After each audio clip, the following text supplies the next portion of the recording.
ప్రజలకు రక్షణ కల్పించాల్సిన పోలీసులే గత ప్రభుత్వ హయాంలో అరాచకాలకు పాల్పడ్డారని ముంబై నటికి వేధింపుల కేసే దీనికి నిదర్శనమని అన్నారు సీఎం చంద్రబాబు. అయితే ఏపీలో ముంబై సినీ నటి సీరియల్ నడుస్తోందని ఆమెకి వీఐపీ ట్రీట్మెంట్ ఇవ్వడం అవసరమా అని అడిగారు శాసనమండలి ప్రతిపక్ష నేత బొత్స సత్యనారాయణ. ఎవరో ఒక అమ్మాయి బాంబే కాదంబరి చూశారు కదా నిన్న, ఈరోజు వింటున్నారా మీరు? వింటున్నారా? ఆ అమ్మాయి సినిమా యాక్ట్రెస్ కూడా. ఆ అమ్మాయిని పట్టుకొచ్చి దొంగ సంతకాలు, దొంగ పుస్తకం రాసి ఫోర్జరీ చేసినటువంటి డాక్యుమెంట్స్ తయారు చేసి దొంగతనంగా ఆవిడలో పెట్టి ఆవిడ్ని ఇక్కడ అరెస్ట్ చేసి ఇక్కడ కస్టడీలో పెట్టే పరిస్థితికి వచ్చారు. అంటే పోలీసులు ఎవరైతే ప్రజల ప్రాణాలు కాపాడవలసిన పోలీసులే ఇలాంటి పనులు చేస్తే ఇంకా రక్షణ ఎవరుకుంటుందని అడుగుతున్నా. ఇలాంటి చాలా సంఘటనలు జరిగాయి.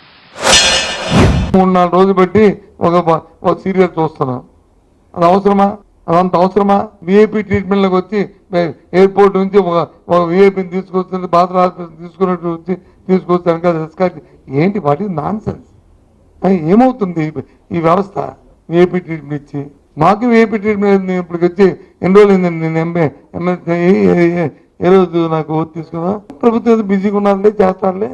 ఆ ట్రీట్మెంట్ మాకే లేదు. రాజ్యాంగబద్ధంగా ఉన్న వాళ్ళకి ఉంది. ఏం చేస్తాం మరి? అది తప్పంటాను.